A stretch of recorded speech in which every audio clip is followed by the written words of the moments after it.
Hi, Lester, Wushu Engineer.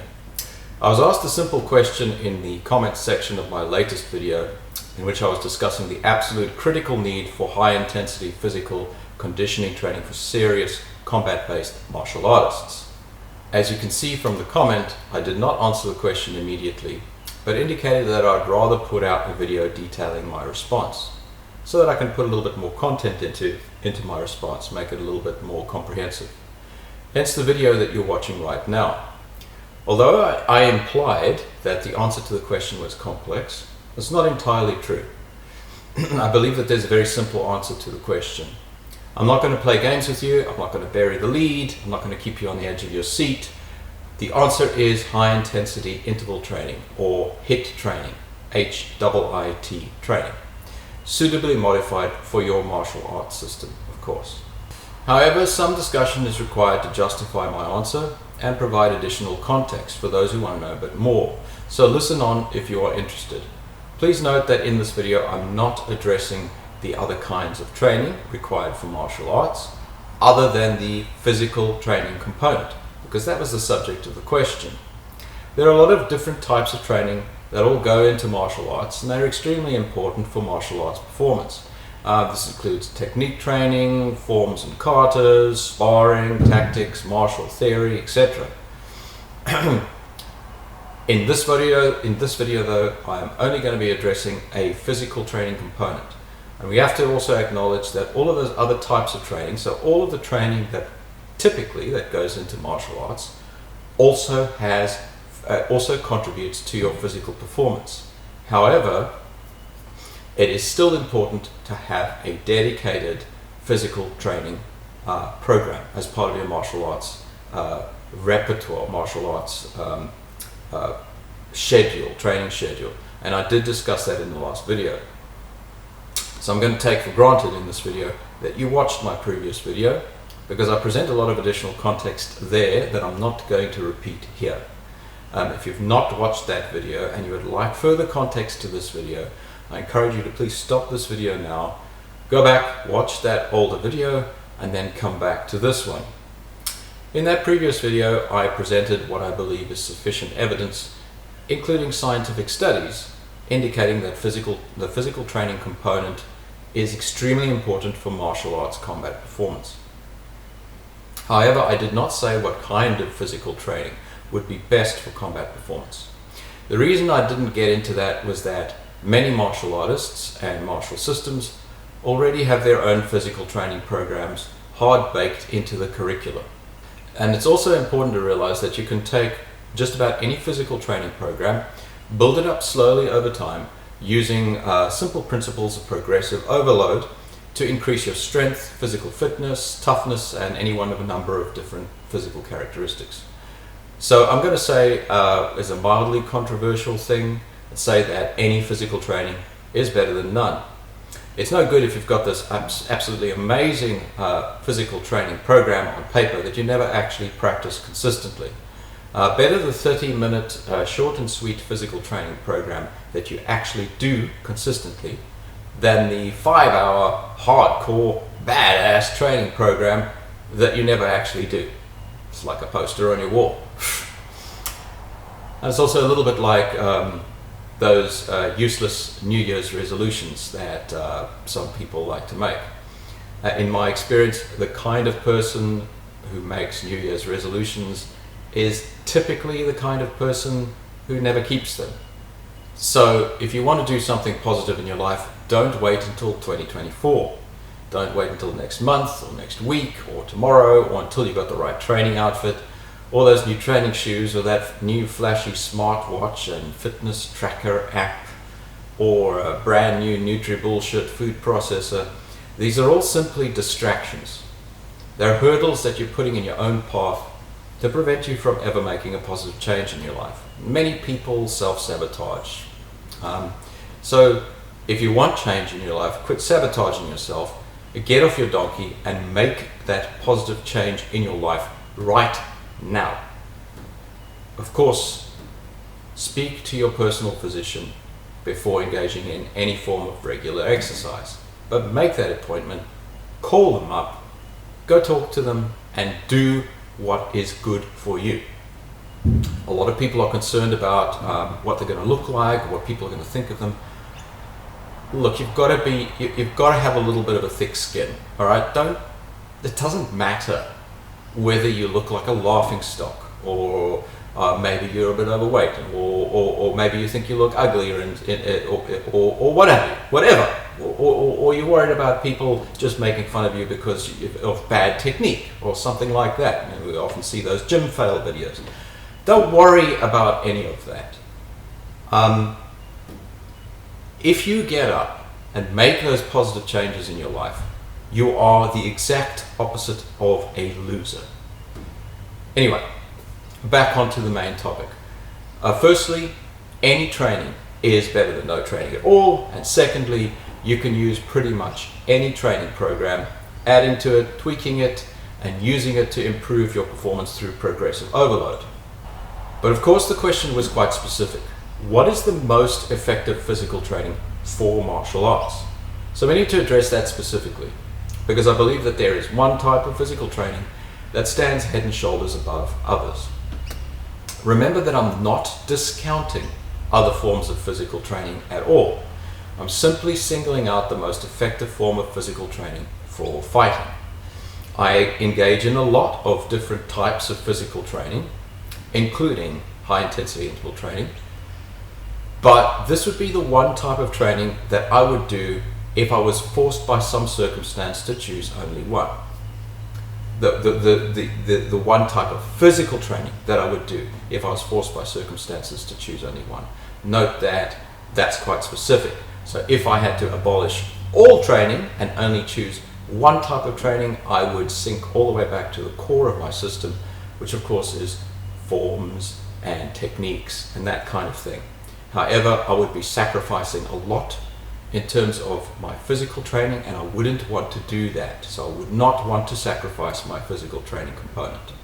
So essentially in this video, we're answering the hypothetical question: if I could only take one form of physical training to a desert island with me, what would it be? First of all, we should acknowledge what the physical training must do for a martial artist. The most effective form of physical training should prepare a martial artist most effectively for combat or fighting. So we should look at what physical demands combat places on an athlete. What are the primary physical demand characteristics of fighting? Now, most people who've ever been involved in a hard fight, or even those who have watched high-intensity sporting combat on TV, would be able to give you a rundown of the following 5 points. Please excuse the motorbikes on the property next door. Our neighbor likes his dirt biking, which is fine by me, but occasionally you'll hear it in the videos. So first point, fighting requires very rapid application of force and energy. In other words, high power, very rapid movement. Number 2, fighting is stressful, both mentally and physically. Fighting places an intense demand on the body's resources. 3, fighting is typically not rhythmic or repetitive. Fighters are rapidly and constantly changing what they're doing in order to, first of all, surprise their opponent, but also as a result of the type of movement that they engage in. Various techniques, various types of attack, movement, it's all changing very rapidly. So what could start as a high-intensity series of kicks or punches with rapid movement could rapidly change into a desperate grappling situation, as an example. Number 4, fighting typically lasts for only a few minutes at a time. Very seldom does it last for more than half an hour. So finally, number 5, fighting is contested. It's one person's strength, speed, endurance, technique, etc., pitted against another's, whether that's a single person or a group. Now with these points, it may seem like I'm stating the obvious, but stating the obvious is always an important first step.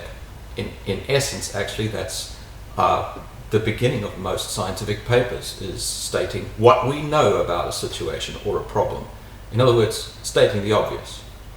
It forms a foundation from which you can safely build. So looking at these characteristics, we can make a few observations about the necessary physical attributes. So fighting requires speed, power, endurance, strength. In fact, we could say that fighting is a rapidly changing expression of strength, endurance, speed, and power. It involves anaerobic pathways predominantly, with increased contribution from aerobic pathways if the fighting extends over a longer period, for whatever reason. So, the most effective physical training for fighting should, number 1, train power, speed, and acceleration. 2, place maximum physical and by extension mental stress and demand on the fighter. 3, should not be rhythmic or repetitive. In other words, exercise types should be changing all the time to cover a wide base of different types of activities such as aerobic, anaerobic, plyometric, and slower resistance training, speed and power, stability and movement. Number 4, it should be high intensity but not long duration. In other words, long duration forms of aerobic and endurance training would be of less benefit. So anaerobic training should feature prominently in the training program. And number 5, it should incorporate various types of resistance and contested training to simulate a contested fight. Well, that sounds like quite a big set of characteristics for a single physical training regime, but actually it's not. As I mentioned earlier, high intensity interval training, or HIIT training as I'm going to be referring to it, is exactly the type of training regime that can be leveraged to address all of these requirements. There are a number of published studies, scientific studies in the literature which have promoted and investigated the use of HIIT training as an effective form of fitness training for martial arts athletes.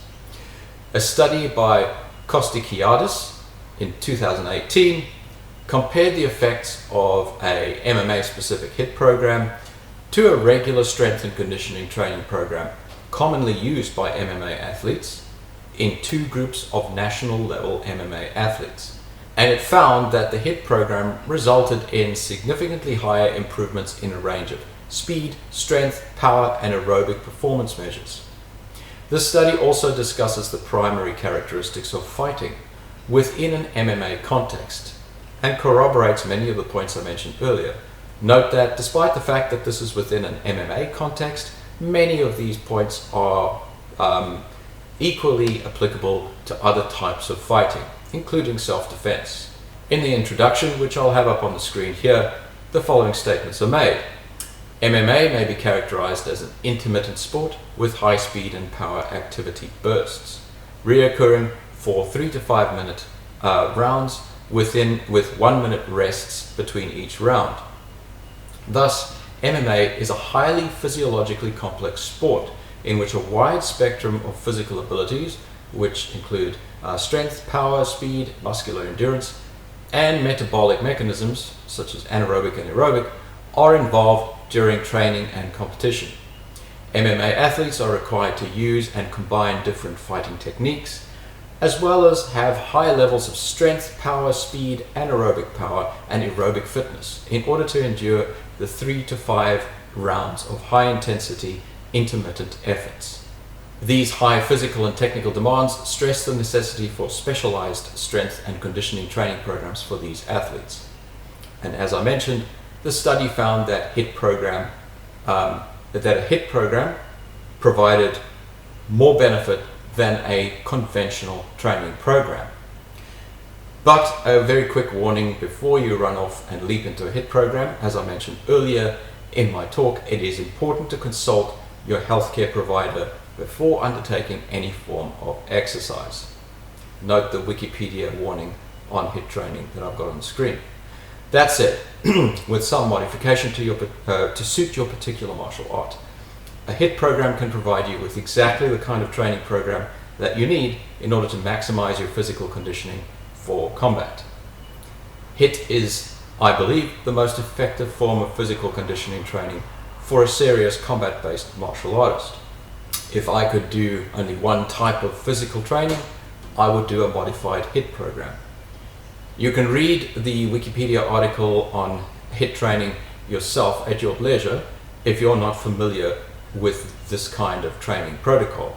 To sum up the article, it is typically based on short periods of a minute or less of intense and varied exercises punctuated by brief rest periods.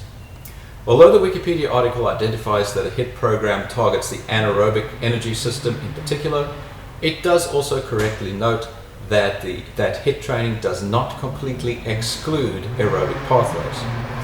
Additionally, a HIIT program can be further adjusted by increasing the periods of exercise and decreasing the rest periods if more aerobic training is desired from a particular session.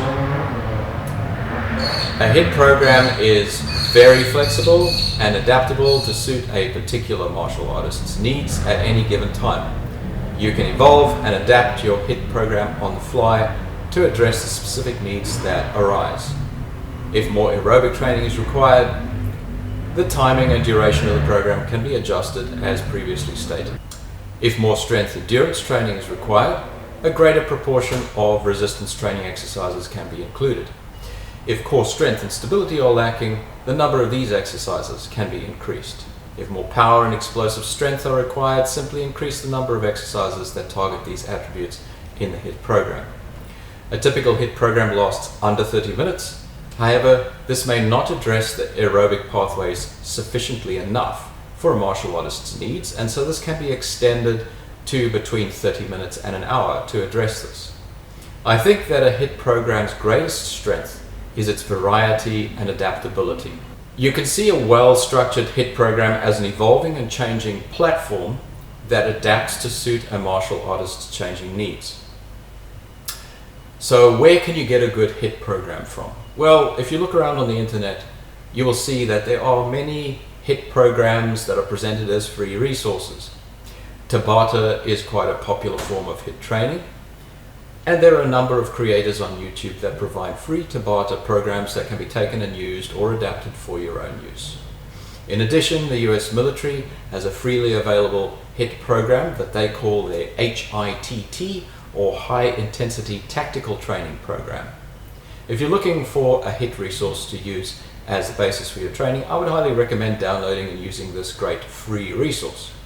There are also a number of demo videos available online for that particular high intensity tactical training program that demonstrate the exercises well, so it is reasonably easy to understand and use. Now, I've mentioned that HIIT training could be adapted to suit your particular martial art, or should be adapted. Of course, the exact type of adaptation will depend heavily on your particular martial art, the physical characteristics that are most important to you. However, most martial arts contain some form of striking. So a good modification is to incorporate bag work and striking as a category of exercise within your HIIT program. Bag work is unfortunately absent from most freely available HIIT programs. So it is a good idea to modify these programs by incorporating this kind of training. Even weapon-based systems can benefit from bare hand striking routines, because some of the biomechanics involved in bare hand striking has a carryover effect on weapon striking. Possibly weapon-based systems may want to incorporate some exercises into the HIIT program based around something like Indian club swinging, for instance. Ensuring that there are some functional strength and strength endurance activities present in the program is also critical. Here you can use bands, kettlebells, conventional dumbbells, Indian clubs, as I've mentioned, if you like that instead, and medicine balls or slam balls to vary this component to target what you desire. Vary the weight and resistance of these tools along with the speed of repetitions to significantly adapt these strength and strength endurance activities. So in other words, if you want more resistance, you can just lift heavier weights or get stiffer bands to use. Note, I will quickly note here that on the subject of equipment for a HIIT program, you can substitute with other things. If you don't have kettlebells or weights or anything like that, you can use bricks or bags of sand or jugs of water even. You can use a bit of rope for a skipping rope. There's so many ways that you can just use items lying around the house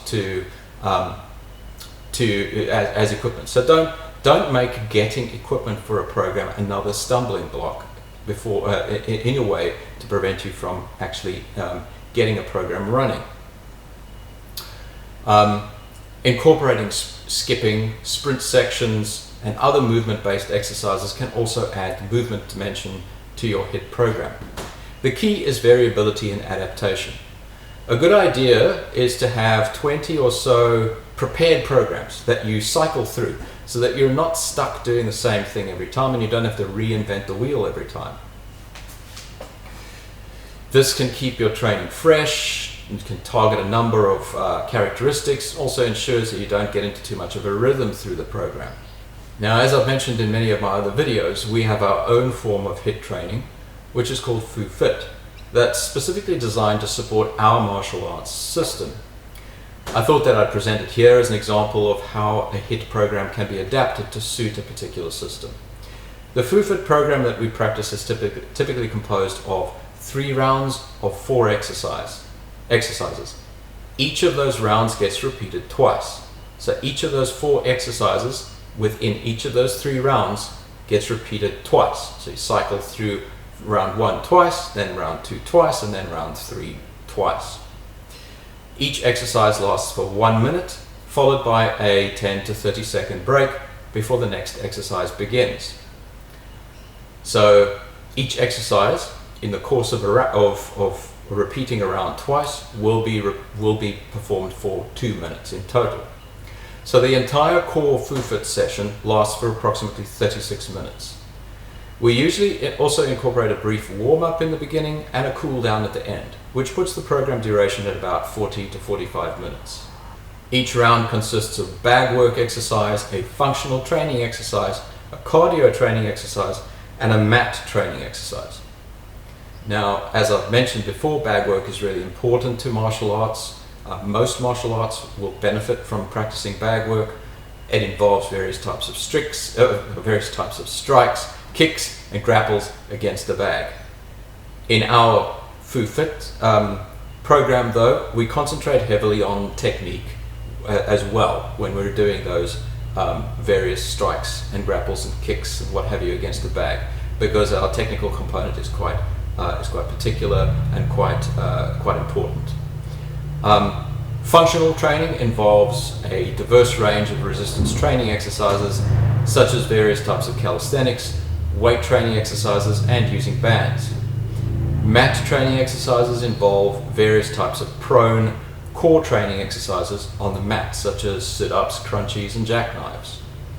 Both functional training and mat training exercises are targeted at core training specifically to stimulate the internal control that must be developed in our particular system of martial arts.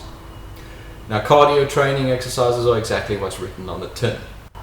They are high-intensity exercises targeting the cardiovascular system, so your aerobic pathways, and include exercises such as lunge switches, burpees, and skipping.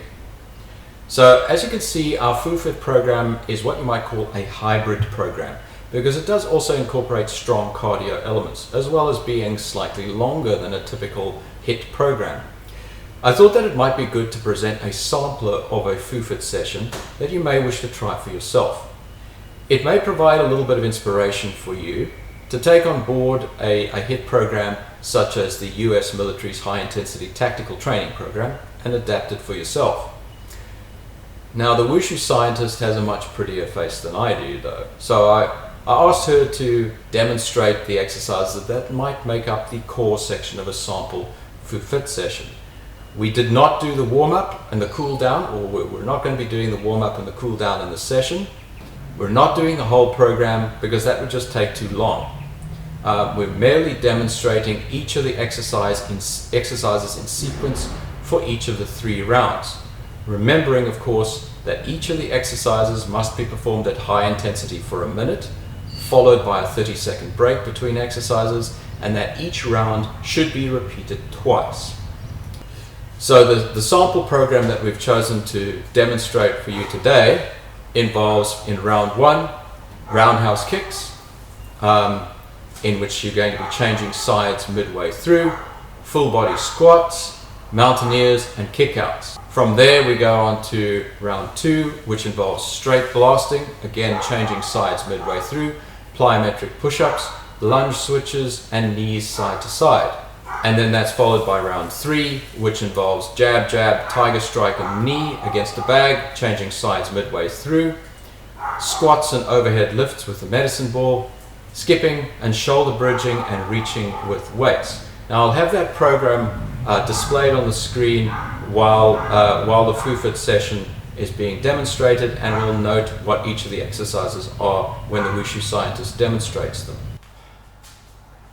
Okay, getting ready for roundhouse kicks. Go, go, go, go, go, go, and change, and go, go, go, go, go, go, and stop. Okay, next, getting ready for full body squats. So a couple of seconds break.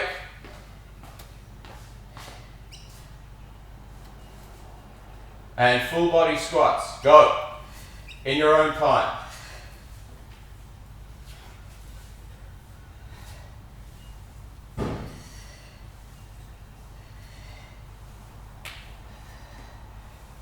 And stop. Okay. Next we've got mountaineers. Couple seconds break. Get ready for mountaineers. And go in your own time.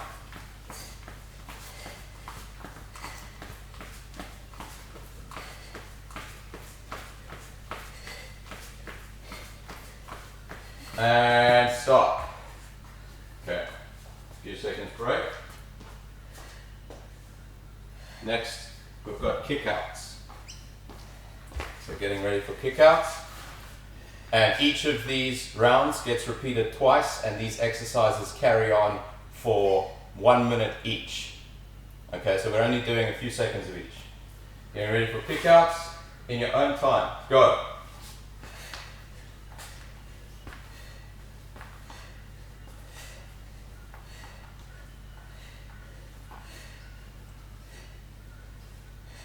And stop. Okay, coming up. So that was round 1. That was round 1. As I said, that round would be repeated. That round would be repeated twice. Each of the exercises would thus be repeated twice, and each of them would be done for a minute. So that would be 2 minutes per exercise, essentially, over the course of 1 round. We're going to go on to the next round now. So the next round, we're going to start off with straight blasting. Okay, getting ready for straight blasting. And straight blasting, go.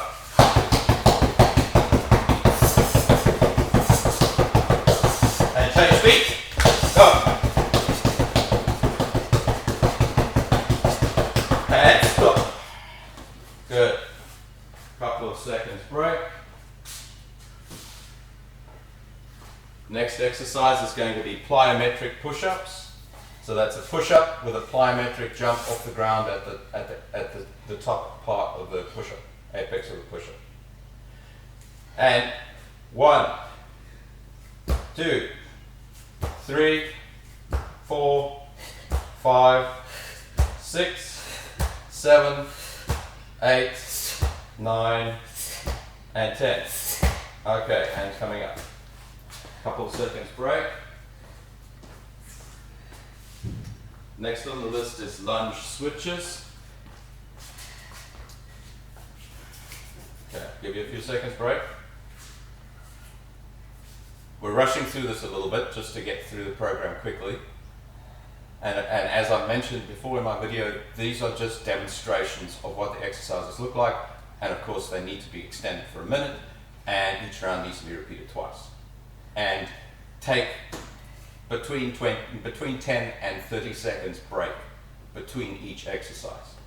Okay, ready for lunge switches, and go.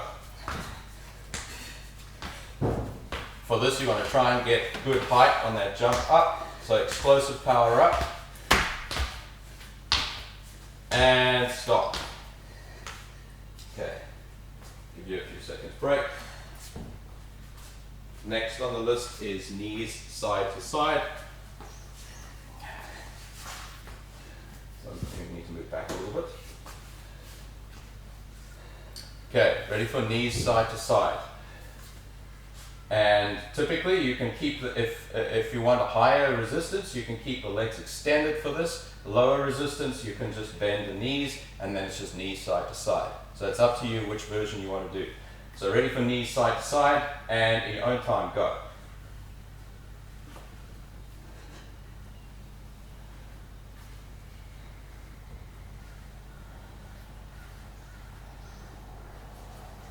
And stop. Okay. So that's round 2. Again, each of these rounds should be repeated twice, and each exercise should be repeated should be done for a minute. Changing sides where appropriate. So if it's a side dependent exercise, then you'll be changing midway through. So you'll have 30 seconds on one side and 30 seconds on the other. So final round, third round. We're going to start off with jab, jab, tiger strike, and knee. Okay, in your own time. Go.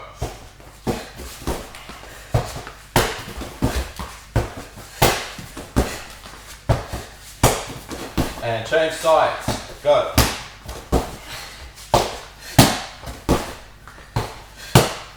And good. Okay. Few seconds break. Now we're going to work with a medicine ball. We're working with a 7 kilogram medicine ball here. Of course, you can vary that weight as you see fit. If you want more resistance, you can get medicine balls. Well, we've got medicine balls up to 30 kilograms. You can get them much more massive than that as well. So it's up to you how you want to do it. Ready for squats and overhead lift. So wide squat, overhead lift with medicine ball. And in your own time, go.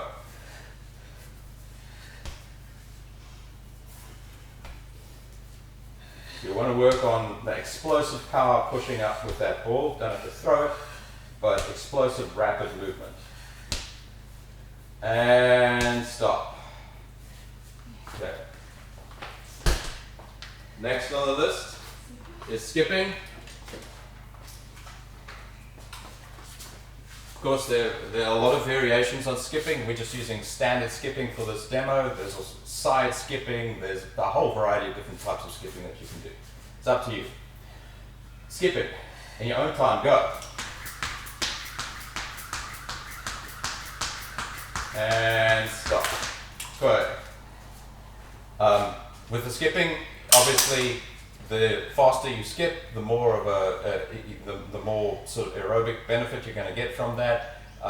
It's up to you how fast and how much power you want to exert with that. Typically, you want to push yourself to your maximums with that skipping as well. Next up is shoulder bridging and reaching with weights. In this case, we're using 5 kilogram dumbbells. Again, you can choose to use whatever weight you want. These are just handy because we have them on hand. Okay, so bridging, shoulder bridging, and reaching with weights, with dumbbells. And in your own time, go. So you want a full reach movement and a shoulder bridge.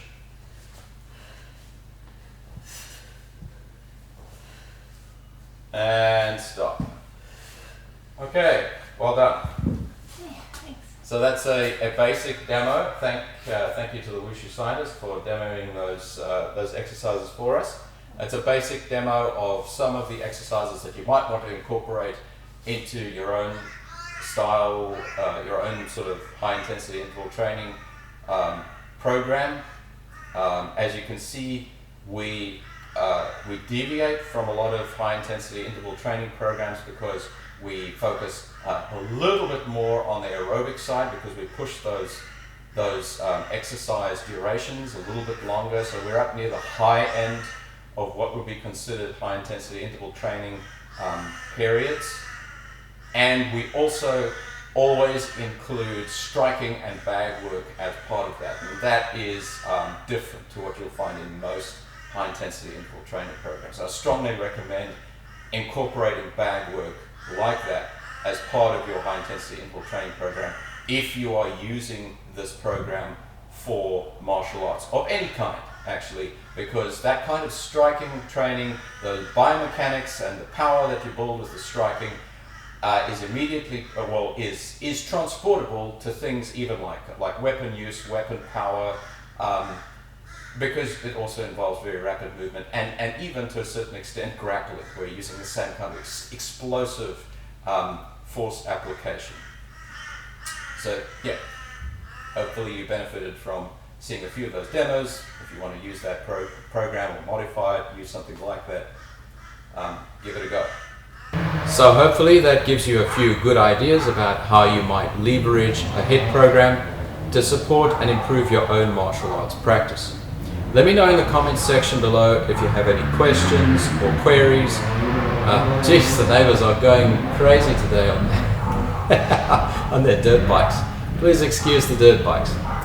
Let me know in the comments section if you have any questions or queries, or you want to know how you can adapt a HIIT program further to suit your own requirements. I'm always happy to help where I can. I hope you enjoyed this video, and I'll see you all again next time. Cheers.